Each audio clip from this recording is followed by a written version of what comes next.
మేరా గుంటూరు మహాన్, నా గుంటూరు చాలా గొప్పది. దేనికంటే అభివృద్ధి బ్రహ్మాండంగా జరుగుతూ ఉంది. ఇప్పుడు ప్రస్తుతం మనం శంకర్ విలాస్ బ్రిడ్జి దగ్గర ఉన్నాము. ఈ బ్రిడ్జి అన్నది నిన్నటి నుంచే పగలగొట్టడం అన్నది స్టార్ట్ చేశారు. మనిషి గుండెకాయ ఎలాగో గుంటూరుకి ఈ శంకర్ విలాస్ బ్రిడ్జి అనేది అలాగా. చాలా మంది ఉద్యోగాల రీత్యా, వ్యాపారాల రీత్యా, ఊర్ల రీత్యా ఈ బ్రిడ్జి దాటవలసి వస్తుంది. పెరిగినటువంటి ట్రాఫిక్ రీత్యా ఇంటికి 10 బళ్ళు ఉన్నటువంటి కారణంగా గుంటూరులో రోడ్లు అన్నవి పట్టడం లేదు. కాబట్టి చాలా రోడ్లు వెడల్పు చేయాల్సి వస్తుంది. ముఖ్యంగా ఈ శంకర్ విలాస్ బ్రిడ్జి దగ్గర విపరీతమైనటువంటి ట్రాఫిక్ ఉన్నటువంటి కారణంగా ఇదిగోండి ఇలా పగలగొట్టి దీన్ని వెడల్పు చేస్తూ ఉన్నారు. మరి ఈ బ్రిడ్జి కంప్లీట్ అయ్యేలోపు సంవత్సరం పడుతుందా, 2 సంవత్సరాలు పడుతుందా, 3 సంవత్సరాలు పడుతుందా, లేకపోతే మనీ హోటల్ దగ్గర ఉన్నటువంటి బ్రిడ్జి సగం కూడా పూర్తవ్వకుండా ఎలా ఆగిపోయిందో ఇది కూడా అలా అవుతుందా అన్నది కాలమే దానికి సమాధానం చెప్పాలి. మరి అభివృద్ధిలో భాగంగా కొన్ని నష్టాలు కూడా జరుగుతూ ఉంటాయి. మనం చూసినట్లయితే రోడ్డుకి అటు పక్కన చాలా వ్యాపారాలు జరుగుతూ ఉంటాయి, రోడ్డుకి ఇటు పక్కన చాలా వ్యాపారాలు జరుగుతూ ఉంటాయి. మరి ఈ బ్రిడ్జి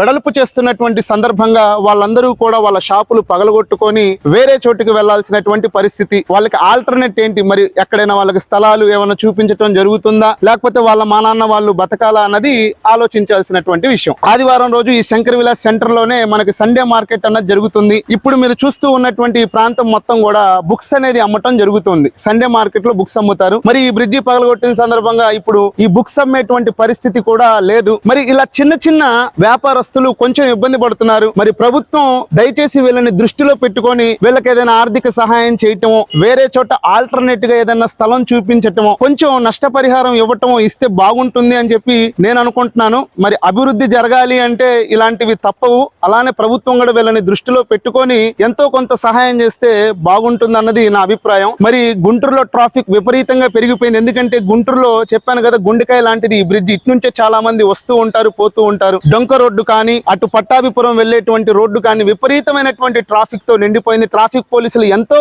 కష్టపడుతూ ఉన్నప్పటికీ ట్రాఫిక్ అన్నది కంట్రోల్ అవ్వటం లేదు. జనాలందరూ కూడా ఇటు నుంచి వచ్చేటువంటి వాళ్ళు దయచేసి ఇటు రావద్దు. ఎందుకంటే ఈ బ్రిడ్జి కంప్లీట్ అయ్యేదాకా ఇటు నుంచి రాకపోకలు అన్నది బంద్. మీరు డొంక రోడ్ నుంచి గానీ, లేకపోతే అటు పట్టాభిపురం కంకరగుంట బ్రిడ్జి వైపు నుంచి గానీ మీ మార్గాన్ని ఎంచుకోండి. ఈ బ్రిడ్జి త్వరగా కంప్లీట్ అవ్వాలని, అదే విధంగా ఇక్కడ ఉన్నటువంటి చిన్న చిన్న వ్యాపారస్తులకు కూడా ప్రభుత్వం ఆదుకోవాలని చెప్పి కోరుకుంటూ సెలవు తీసుకుంటున్నాను. నేను మీ గుంటూరు యూసుఫ్.